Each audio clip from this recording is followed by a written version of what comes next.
This podcast is sponsored by Adelaide. You've probably heard of Adelaide by now. This month, they announced a new product, Adelaide for Publishers. For the first time, publishers can leverage attention metrics to curate inventory, deliver attention insights, and drive higher CPMs. Join the Weather Company, NPR, Westwood One, Cumulus Media, and other leading publishers taking advantage of the attention economy's most popular metric, AU. Maybe one day Mark will convince me to sell guaranteed AU slots on Marketecture, but probably not.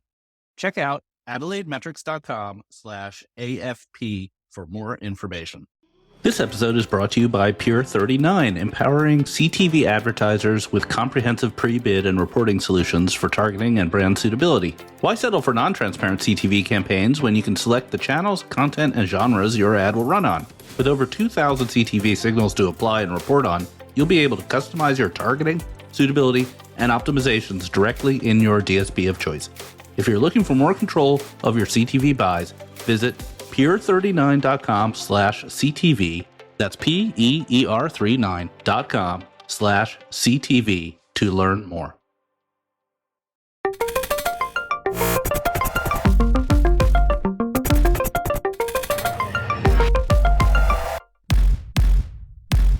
Welcome to the Marketecture Podcast. This is Ari. We have a great show today. We have a bunch of folks from Amazon, and we have enormous amount of news, funding news, acquisition news, all kinds of stuff going on. So in terms of housekeeping, I want to let everybody know that we are starting another podcast. So the Monopoly Report podcast is now out. So I'm co-hosting that with Alan Chappell, who's an expert in privacy and policy. This week's episode was with Jason Kint. It's on the Marketecture feed this week. But if you want to get it regularly, you have to subscribe to the Monopoly Report podcast on YouTube, Spotify, Apple, and wherever you listen to podcasts. Okay, so I have two great guests, old friends of mine. I have Brian Thomasette, the director of the Amazon DSP. Brian, thanks for being here. Hey, Ari. And I have Neil Richter, Dr. Neil, who's the director of advertising, science, and engineering with the Amazon DSP. Neil, thanks for being here. Great to see you again. So here's the funny disclosure. So we've been trying to get these guys on the pod for a long time. I saw Brian at the IAB event. I was like, hey, you got to come on the pod. And he didn't respond to my emails. And then, the Amazon marketing team reached out to Marketecture and said, hey, we want to be part of what you guys are building. So they gave us money to have these guys on the pod. So this is sort of like sponsored content, but we wanted you guys on the pod anyway. So we feel like it's okay. Like normally I wouldn't take money for a guest on the pod, but this time I felt like I could take Amazon's money. So first of all, I think I replied to your email. But either way, yeah, we wanted to come on. And I think we even talked about it as early as at CES when we had dinner with some other former Beeswax founders. So excited to be on here. Yeah. So what's going on with the Amazon DSP? Neil and I have been here. I've been here about 4 years, and we've done a lot of work. We've launched a lot of products, and we're excited. Next week, we have our big Unbox conference in Austin, where we're talking about a lot of cool new features that we've launched. And I think it's been a big focus for us to serve customers that don't sell on Amazon, as well as to get really good at running on inventory that is not Amazon owned and operated inventory, to offer a true full DSP, a full offering to all advertiser customers. Right. Do you have like some master list of every single, I want to call them gap item, every single thing that you need to add to your DSP to make customers happy, et cetera? Yeah, absolutely. Like any good product manager. So I lean more on the product side, and Neil leans more on the science and engineering side. So we absolutely for years have had, a list of features that we think are valuable. Our whole thing at Amazon is, look, we're not focused on competitors. This working backwards from the customer thing is real. This customer obsession thing is real. But sometimes competitors have cool, interesting things that customers use and like, and we're inspired by that. So that's my way of saying, yes, we have a feature parity list.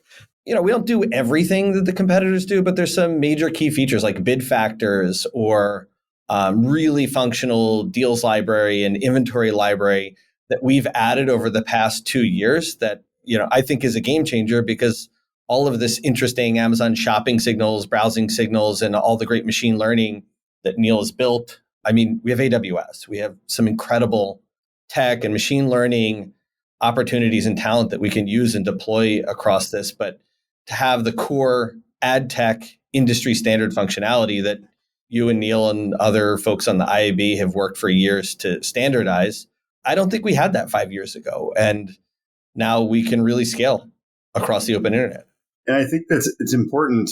It's funny that you asked that, Ari.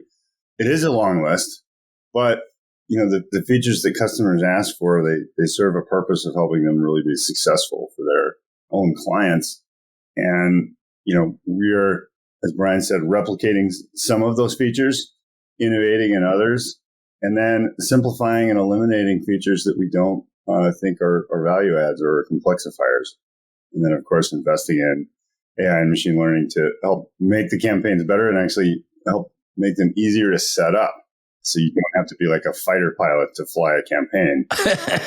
So tell us about the AI. I saw Eric's ears perked up. We always want to talk about AI. What are you doing with AI? Well, so just take a step back. A funny thing that I told Neil I was going to bring up.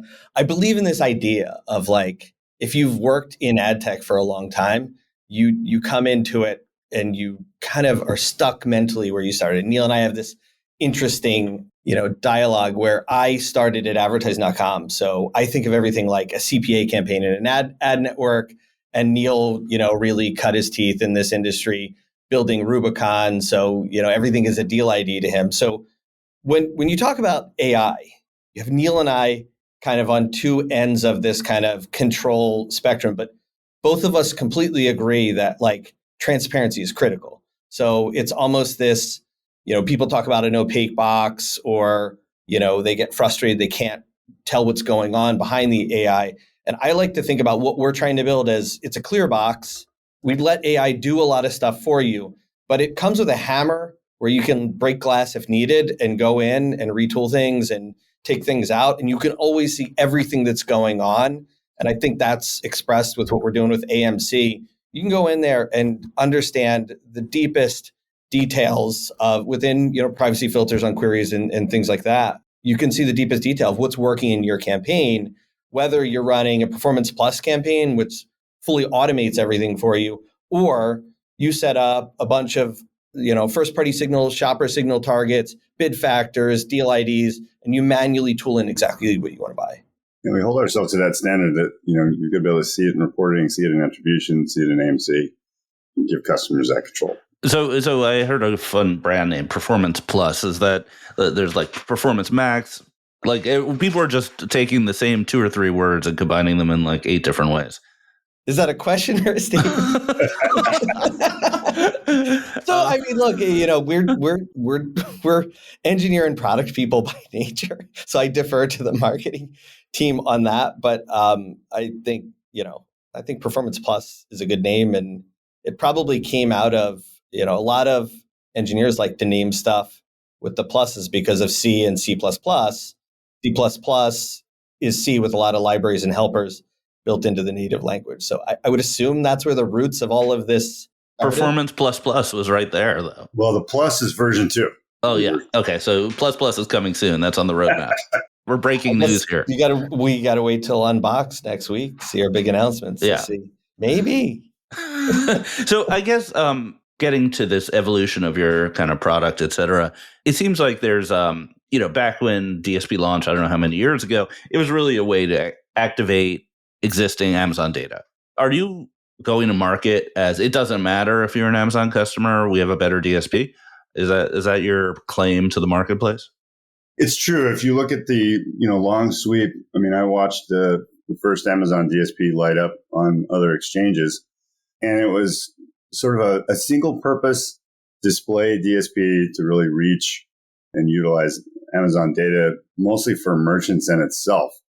And this crew that we've all joined together, we've set out on a mission to really generalize the DSP into a primary DSP capable of any ad anywhere where programmatic can apply, including all of our 1P media, the whole web, the whole mobile app ecosystem, all of CTV, digital out of home, et cetera. That's our objective.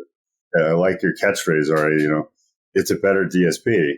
because we value a simple way to use the product. We value effective campaigns, and we value really good machine learning algorithms that make the campaigns sing and hum. Well, let's not get crazy here. I mean, this is sponsored content, but I didn't say it was a better DSP. I was suggesting you guys were saying it's a better DSP. I will remain. But you're a great marketer, so we're just going to listen closely. Yeah, plus, you can take that home. So, Neil, I always think of you as being like really into algorithms and science and whatnot. So what's the cutting edge on bidding right now? So we've been developing what we call kind of goal-based bidding. It starts with building a model of cost versus performance. And we have a great forecasting team that's able to process a lot of our inventory, index it against our data, and really help us build these expectation curves. And what goal-based bidding does is it lets a customer worry less about what we call the constraints of the campaign and really, enumerate the goals of the campaign first, set those up first, think about your targeting and your frequency caps as you go along. Really help the client as they're setting up the campaign, minimize the number of constraints, and let loose the algorithm. In other DSPs and in other campaign contexts, and even historically, a lot of the campaigns started with constraints, and we think that's the wrong approach. Okay, so I have a couple of follow-up questions. First, what's an expectations curve? Like a cost volume curve. Like what you could win at different prices and would it be worth to you? Whether it's CPA or ROAS or reach, or I think a really cool thing that Neil's team done is this minimum target reach. So a lot of brand advertisers, they want reach, right? They focus on incremental reach when they're doing planning. But then when you run the campaign, you run into what I heard one agency call the singleton problem, where you show every consumer an ad once. And showing a consumer an ad once, I remember an old study from Procter & Gamble and some consulting agency where they found on TV in the 80s, the magic number was 5, right? If you hit people 5 times a week for their specific brands, that was the golden number that all this research and mixed market models and all these things said were of value. And now we're in the digital world and people are running campaigns with a frequency cap of 1 and doing planning on incremental reach with a frequency cap of 1. So Neil's team built this algorithm that essentially looks at the universe, does a forecast, and the customer can dial in, hey, I want 9 per week, or I want 5 per week. And as anybody knows who's built an ad server, you can't hit that on the nose. But if you can hit that with 70 or 80% accuracy, because you often don't know, especially in third-party exchanges, how many consumers are coming into thousands of different sites at a given time. But if you can use machine learning to predict and run a campaign and hit an average of 5 times per people or 9 times per people, and you can tool that in, almost like you were running a CPA campaign. Again, disclosure of where I started in this industry, how I think about things. That's really powerful. And our customers are really liking that feature. Yeah, so this kind of sets up the perfect debate because, Brian, I think of you as the kind of person who would never set it and forget it. I think you once came to me, you invented the phrase Moneyball for ad tech. You want to tweak everything. And Neil is like, no, man, no constraints. I just trust the algorithm. It just will get you what you want on the expectations curve. So, Brian, what's your reaction to that? So I guess like a little background, I had a startup that was a small tech company on beeswax that we would do bid optimization on performance campaigns. So I often found myself working, one day every other week. Ari would let me work out of beeswax's office and sit there with Shamim, and we'd work on really hard performance customers.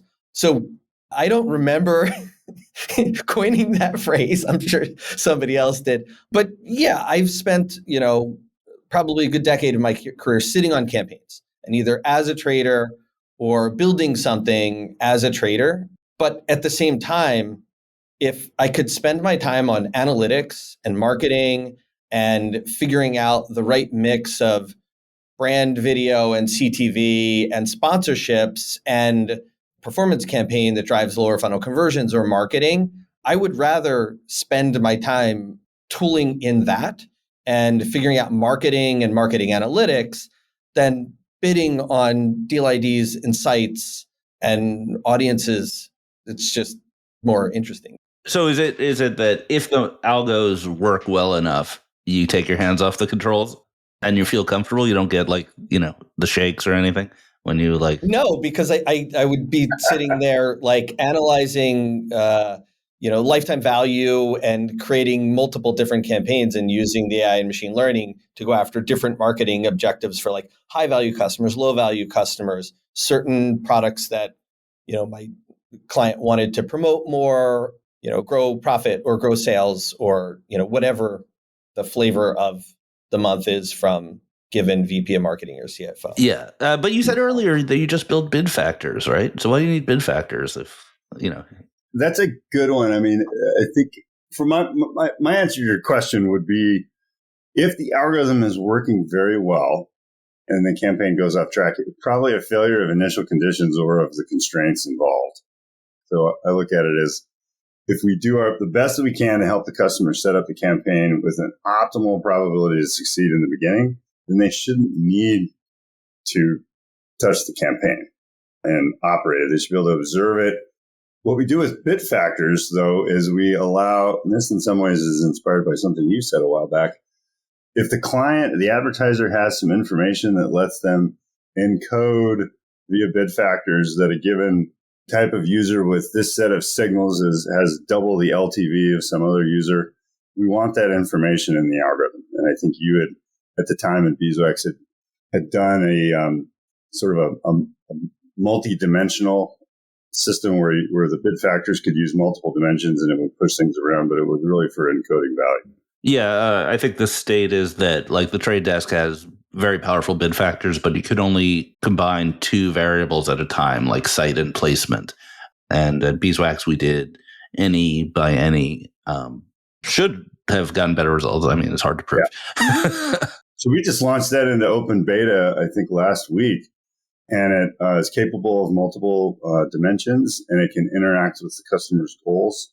And we designed it to essentially interact with the customer's goals. So the goal-based bidding algorithm is first and foremost. And if we can use the bid factors, I think we're going to end up calling them bid adjustments over time. But if we can use that encoding of information to assist in goal-based behavior, then we will. If we find that it's going the wrong way and it doesn't encode the correct information, then we'll let the algorithm make a better decision. I think there's always information that a marketer won't be able to encode in a conversion API or an objective function goal of a campaign. For example, retail seasonality or a tax filing deadline, or, hey, we serve insurance in most states, but not all states. And there's people who live on a city that's on a border across two states. You may want to use a bid factor to essentially control your budget weighting on these things. Another good application is kind of an old marketing concept, BDI and CDI, brand density index and category density index. So understanding, hey, I'm a retailer and I have a retail product, I'm selling on Amazon, but I also sell in local stores and grocery stores. And where there's a local store in a market, my products work better. And where there's a local store that's not in a market, my products don't work better. And I actually want to advertise more and weight differently in different markets to affect, my brand density index or my category density index. This is something that you can't encode in a ROAS or encode in a lifetime value on individual conversions. And you probably want to overlay a bid factor. So I think there's a lot of marketing use cases that are not, hey, I want to try and beat the machine learning. But hey, if you want to try and beat the machine learning, like that's this clear box concept that we're going for, that like, go for that too. We don't think we're perfect. We're just trying real hard to serve customers' needs. Yeah, I've heard of that use case also for spirits brands where their conversion data is basically zip code and there's nothing else they get that's relevant. So I guess one last question, and you can answer this however you want. Like, obviously, the Amazon data is incredibly valuable to customers of the DSP. What other advantages does Amazon bring to the table? It starts with measurement. In some ways, we work backwards from measurement. When a client is running a campaign, leveraging our measurement, we are able to understand things in a much more sophisticated way than many other DSPs in the market, from the perspective of, well, what's that path to conversion? What are all the steps along the way?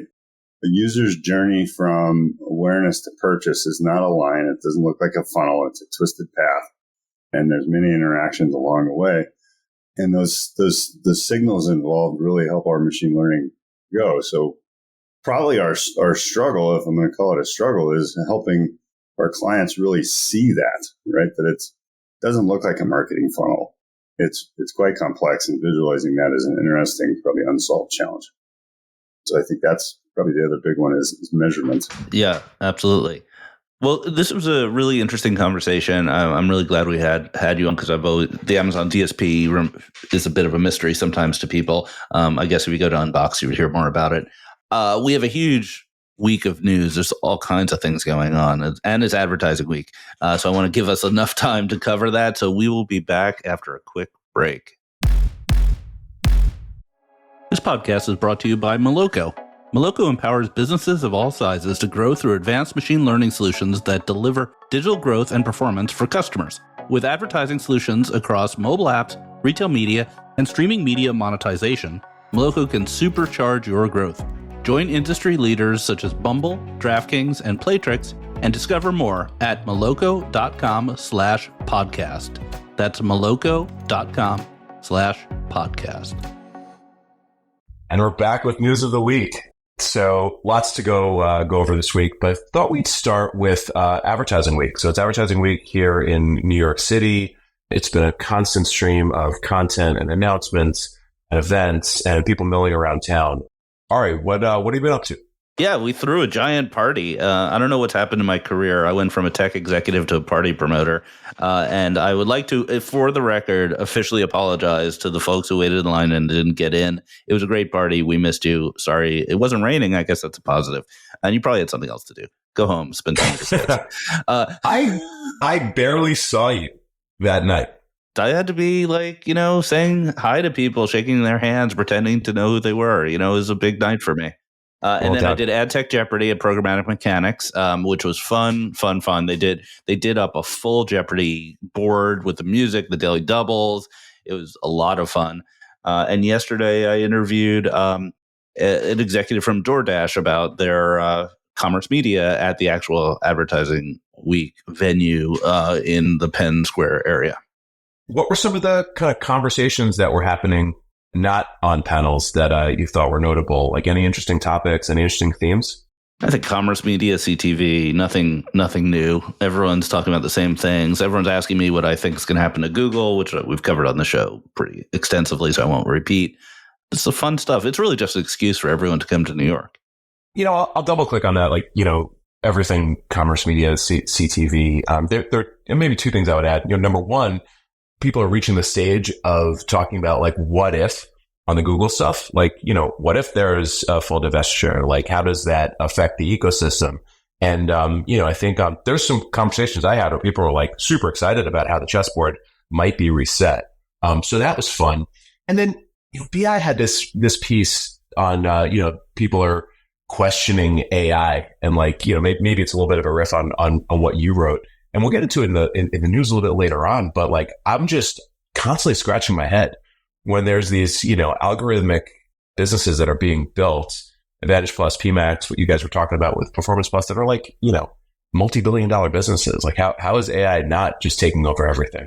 Look, I was asked to do a quick talk to a senior executive meeting of a big public ad tech company, and they wanted me to talk about AI, and I don't think they had any plans. I don't know. I think they asked me there to brainstorm because they just aren't doing anything currently, which is kind of shocking.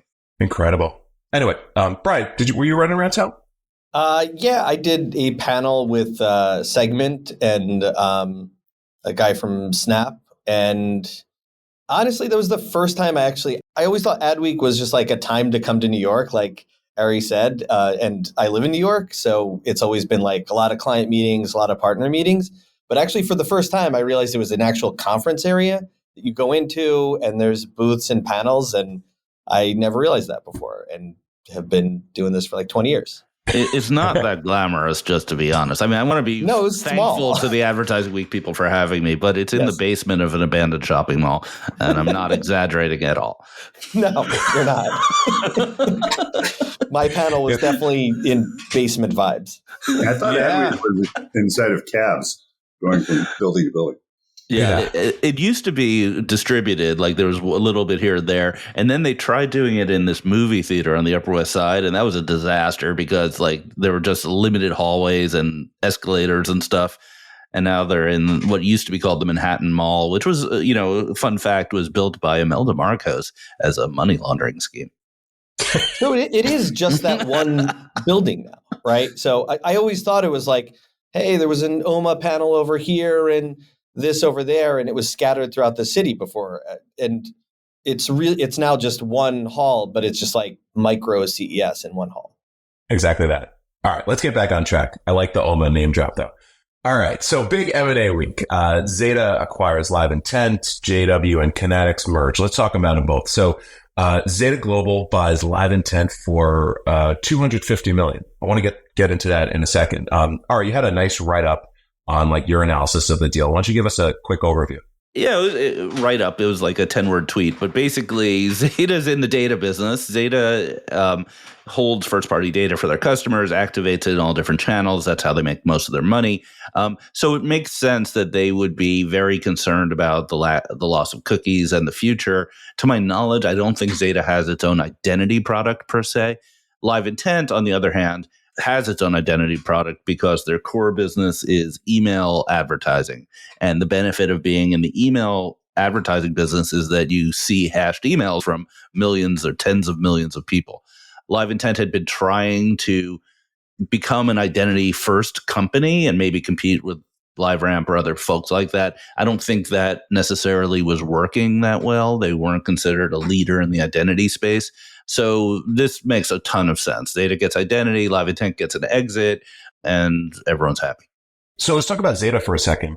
Zeta Global is a $7.3 billion market cap, which oftentimes people are surprised about. But this thing has been on a tear. It's up almost 290% year to date in the public markets. And what was also interesting about the transaction, so the headline number was $250 million. It was 77.5 in cash and 172.5 in stock. So there's a big bet here with the stock that it continues to rise, as part of the deal. There was also up to 150 million in earnout for the team and management. So it's actually a $400 million exit from that perspective. So like, well done to Live Intent, and I think well done to Zeta, frankly, using the currency and the momentum to pick up an asset. Any thoughts on this one, guys? I'm not super familiar with their business today, but many, many years ago, I worked out of the First Round Capital office and got to meet them when they were getting started. So just kudos to the Live Intent team and good for them and on an exit. Yeah. All right. What are we going to say?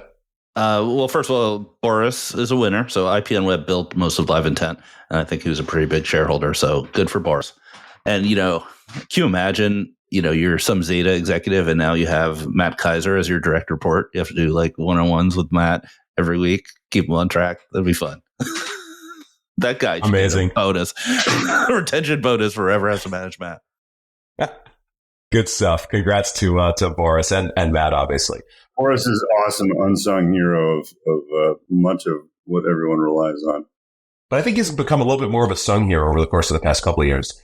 As folks have, yeah, having him on stage in ATS London very often with Kieran was probably made him a lot more of a well-known brand.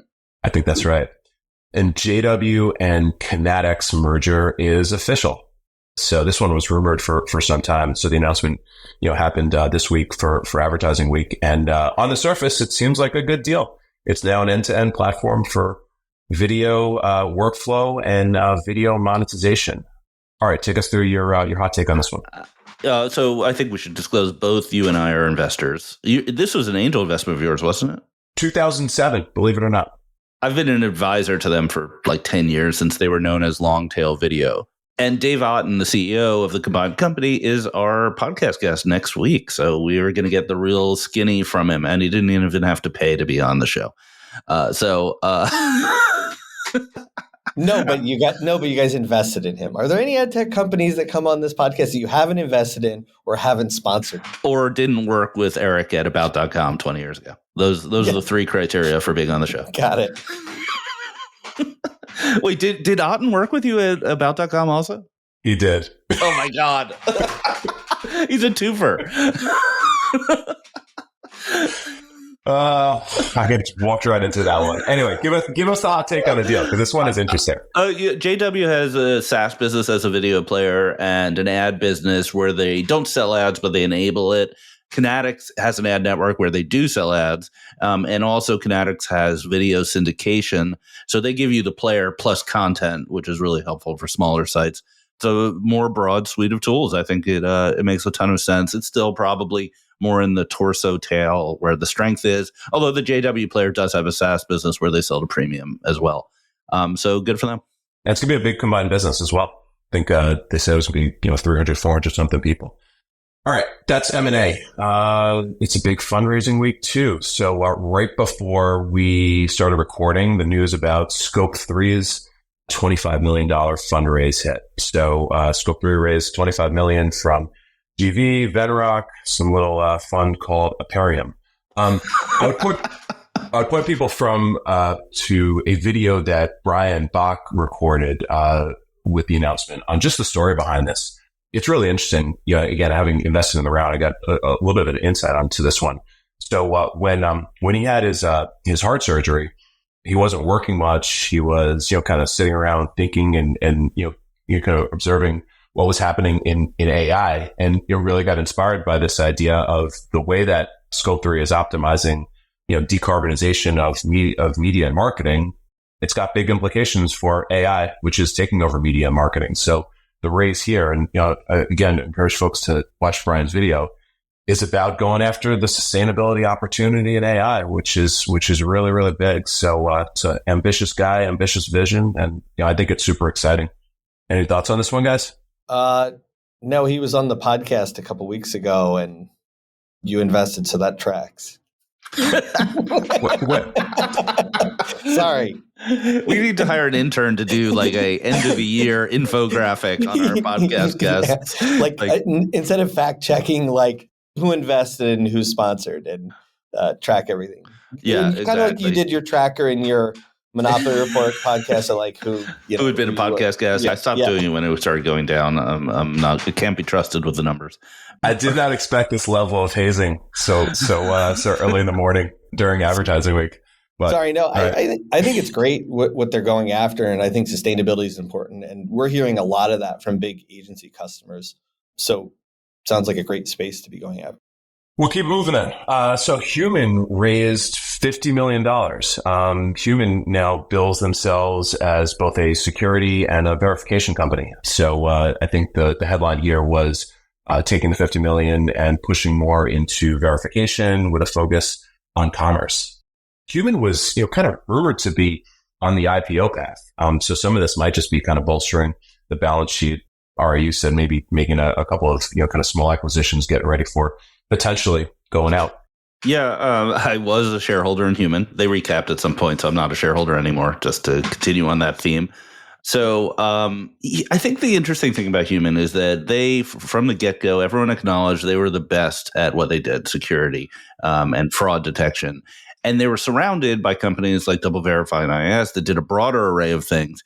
And so the companies always had this strategic question: should they compete in viewability, verification, brand safety, or should they just do different kinds of security? And it feels like they finally have kind of come off their point of view, which was just to focus on security. The press release indicates they're even looking at doing things around identity, which is interesting. I think previously when Goldman Sachs bought a big piece of them, the message was they were going to expand horizontally into different markets that need security. And now it feels like they're changing course a little bit. So it'd be very interesting to see if they can, get growth going with some new products and potentially have a broader array of services. Yeah, well, they've certainly been really highly skilled, as you mentioned, for a long period of time. Used them at prior companies, and I'm a fan. So perhaps they've kind of built that trust to do these other services very well, given that they have been so good at essentially heat-seeking missile on bots. Yeah, very much. I should have mentioned we have some shares in Human from the acquisition of Clean. I have no shares in Human portfolio. Yeah, Neil and I are invested in nothing except Amazon. How do you guys get in? Nobody asks me for investments. Then again, they know I have no money. So, And you work at Amazon, you can't invest in anything. Yeah, I think that's it. Final one here, might be a little bit adjacent, but interesting. So Ari Truesdale's startup Crisp raised a big Series B, $72 million. Crisp offers collaborative commerce to CPG companies. So it seems like a little bit less of a marketing use case, a little bit more of like an inventory management and pricing use case. But as all these things start to push together, probably it's around the corner, something closer to the industry. Do you understand what their product is? Because what I thought their product was like analytics between retailers and brands, sort of like specialized data flows to support commerce media. But it sounds like they're doing more than that now. Yeah, my impression is the first part of what you said is right on. What I think the use cases, at least what they seem to be promoting, is less commerce media, more like inventory forecasting, pricing, keeping the right products on shelves. But I had to talk to Ari about that, so I could be wrong. Yeah, we'll know it's doing really well when Ari relocates to a low tax state. He spent a couple of years in Miami. I was like, all right, TapAd's doing well if he's had to move to Miami.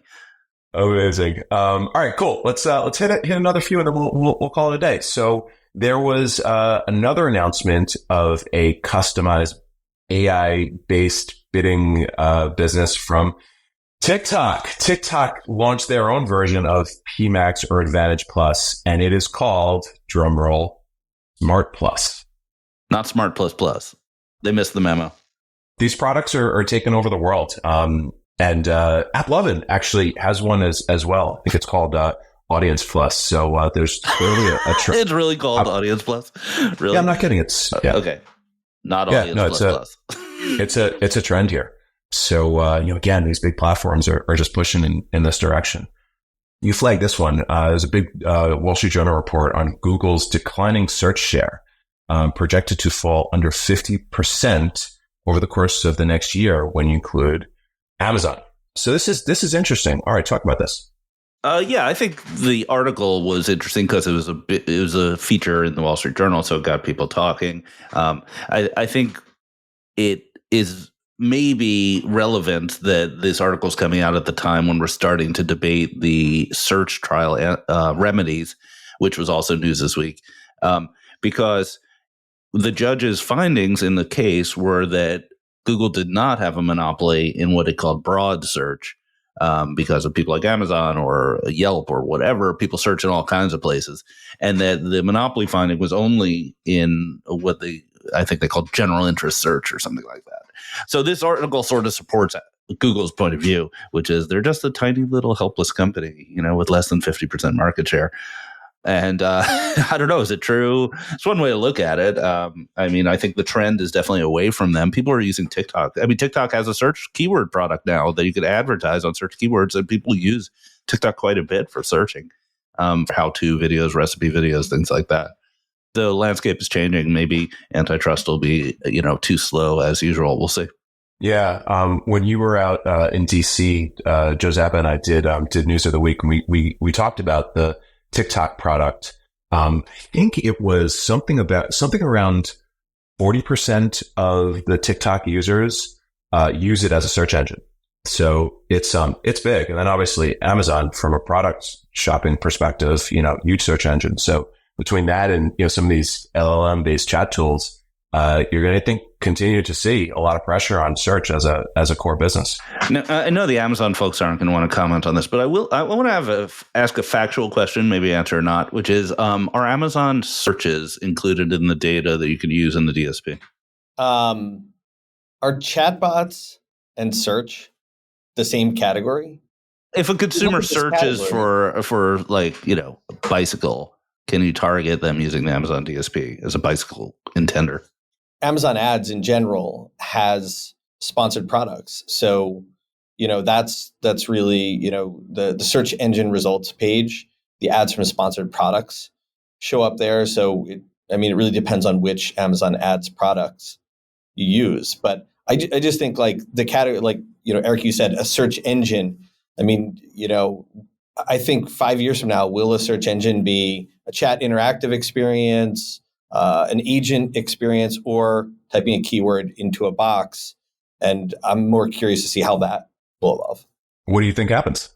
I don't know. I feel like the LLMs are better like helpers and assistants, but I still search for things. And I honestly can't tell you whether that's like I'm 45 years old and that behavior to just start to search for things is a default behavior, and younger people will want to have a conversation back and forth. I feel weird talking into my phone or talking into an Alexa, although that's like a huge behavior. So I just think just this idea of the way you get information and the search engine, Ask Jeeves and InfoSeek, and that world of when we started calling it an engine, a search engine, which like even then, like was it the Yahoo directory or did you get a certain page? I think is evolving, and I think we just need to kind of temper our thinking and see where it goes and see where younger people's consumer habits develop. Personal prediction is that we're likely to offload some of this activity onto a little agent that's going to go and find things for us. Right? But give it a task, and then it will report back when it can, when it's completed the objective. I think that goes back to some of the kind of earliest applications of AI. Yeah, I think for directive shopping, like if you want something specific, agents are going to be a really big part of it. Upper funnel type things like, hey, what should I cook tonight is going to be also an interesting opportunity for someone like TikTok, especially. Already in Amazon, we have Rufus, which is an assistant. I was going to say that. It's pretty new. I don't work on the team. I don't know the details, but clearly there's already this concept of like, help me shop and answer questions as I go through my shopping experience. Now, is that going to be a consumer behavior that replaces search either in Amazon or elsewhere on the internet, or is that an augmented additional experience? I don't know. And the time with ads is really interesting because are you going to put ads in the Rufus experience or in the Perplexity experience, or are you just going to use the search as a way to inform your models and show ads somewhere else? Yeah, as a consumer, I love Perplexity, but I use it more like, a replacement for Wikipedia than my natural search or my product search.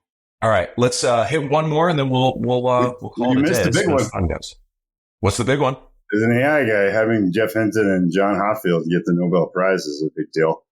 And Hopfield is kind of an unsung. He's much less famous than Hinton, but he and his collaborators helped build this really early version of associative memory, which had to sit on the shelf for a little while because of tractability problems. And then with much more powerful computing systems, associative memory has been really powerful lately. And of course, Jeff Hinton needs no introduction.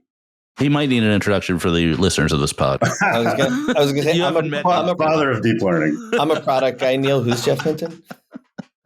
Go ahead, keep going, Neil. Tell us about this. This is great. One of the earliest inventors and creators of deep learning, which is really just figuring out how to make neural networks much bigger, wider, deeper, and not take eons to train. So between those folks and, of course, the transformer networks really took off. So it's kind of interesting to see the physicists recognize all this. And they won for AlphaFold, right? Or am I confusing the Google folks with somebody else? I mean, I think one thing that always goes through my head is like, you could think Google is not acting the best when it comes to like ad serving or pixel management, and then they're also like curing disease and winning Nobel Prizes. So it's a bit of a mixed bag. I think that's a good place to end it. All right, let's call it a day. So this was a great conversation. Brian and Neil, thank you so much for being here. Great to see you both. Yeah, thanks for having us. Amazon Marketing, thank you for the sponsorship. And Eric, as always, it's been a pleasure. Yeah, it was fun getting hazed for a half hour straight. Thanks, everybody. See you next week.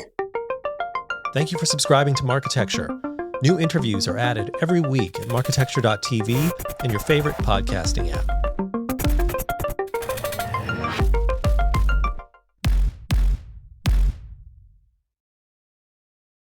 Thank you for listening to the Marketecture Podcast. New episodes come out every Friday, and an insightful vendor interview is published each Monday.